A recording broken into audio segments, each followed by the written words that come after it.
Yay! Question 15. Waouh, on évolue rapidement.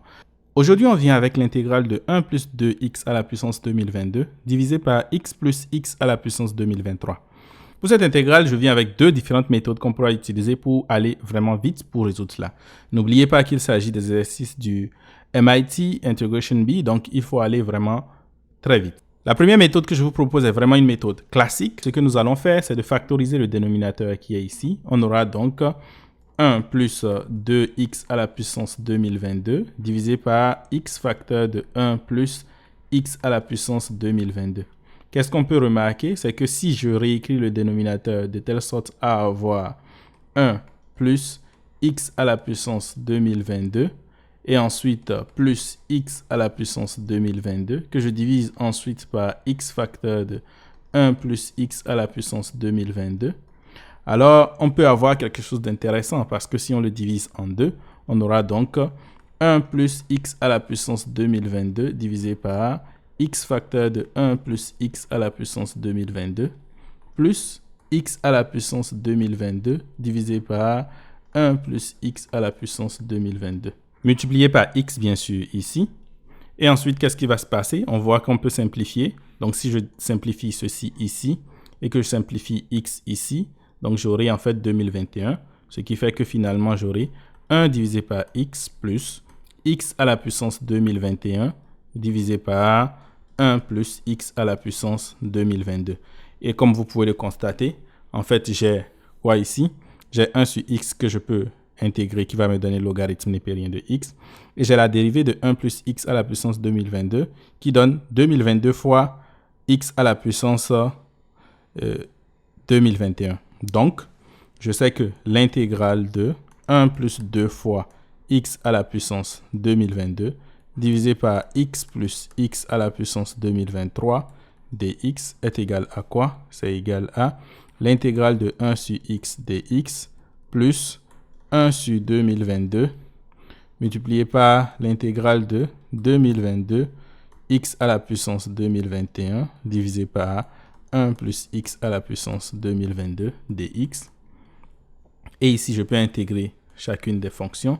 J'aurai ici logarithme népérien de valeur absolue de x plus ici 1 divisé par 2022 multiplié par logarithme népérien de 1 plus x à la puissance 2022 plus une constante.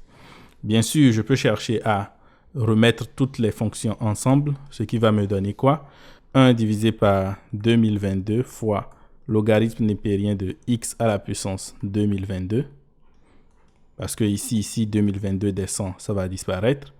Plus aussi 1 divisé par 2022 fois logarithme népérien de 1 plus x à la puissance 2022 plus k.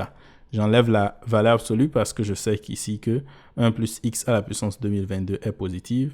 Donc, je peux factoriser 1 divisé par 2022 et le logarithme, je peux le mettre ensemble, ce qui va me donner donc logarithme népérien de x à la puissance 2022 plus x à la puissance 2022 plus 2022, j'aurai donc 4044 plus une constante. Ça, c'est pour la première méthode. La deuxième méthode est aussi astucieuse parce que pour cette méthode, qu'est-ce que nous allons chercher à faire? Nous aurons l'intégrale de 1 plus 2 fois x à la puissance 2022 divisé par x plus x à la puissance 2022. L'idée avec cette méthode, c'est quoi? C'est de multiplier le numérateur et le dénominateur par quelque chose, par x à la puissance quelque chose qui va nous permettre alors d'obtenir cela. Ce que je vais faire, c'est de multiplier par x à la puissance 2021. Bien sûr, vous pourrez me poser la question de savoir, mais pourquoi est-ce que tu ne multiplies pas cela? Est-ce que c'est arbitraire? Mais il faut savoir que à force de travailler sur plusieurs intégrales, on a souvent de ces illuminations qui apparaissent. Mais je vais vous dire en fait que l'idée vient aussi du fait que nous avons ici 4044. Donc, je peux me poser la question de savoir, j'ai 2023 ici. Par quoi est-ce que je dois multiplier 2023 pour obtenir 4044? Donc, je peux penser à x à la puissance 2022 dx. Donc, ici, qu'est-ce que je vais faire ensuite? Je vais multiplier tout ça ensemble. Ça va me donner donc l'intégrale de x à la puissance 2021 plus 2 fois x à la puissance 4043 divisé par x à la puissance 2021 plus x à la puissance 2023. Bien sûr, après ça, j'aurai un dx ici. L'idée avec cette manière de le faire, c'est quoi? C'est que lorsque je veux dériver le dénominateur, je vais obtenir le numérateur. Ah, excusez-moi, ici c'est plutôt 4043. Et ici c'est 2022. Donc 2 à la puissance 2022. Qu'est-ce qu'on peut remarquer? C'est que si je dérive x à la puissance 2022, j'obtiens quoi? J'obtiens 2022 fois x à la puissance 2021. J'ai une partie ici. Et ensuite, lorsque je dérive x à la puissance 4043, cela va me donner... Ah, je ne sais pas pourquoi est-ce que je mets encore 3 ici. C'est plutôt 4044. Donc, lorsque je dérive x à la puissance 4044, cela va me donner 4044 fois x à la puissance 4043. On a le 2 qui va nous permettre d'obtenir cela. Donc, en fait, je divise par 2022.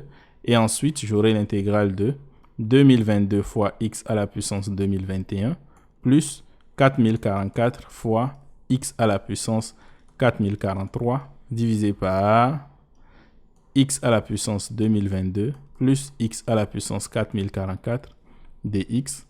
Et bien sûr, on voit que le numérateur est la dérivée du dénominateur, ce qui me permet donc de conclure que mon résultat, c'est 1 divisé par 2022 fois logarithme népérien de x à la puissance 2022 plus x à la puissance 4044, bien sûr, plus une constante. Pour la prochaine question, nous aurons à calculer l'intégrale de 3 sinus de 20x fois cosinus de 23x plus 20 sinus de 43x dx.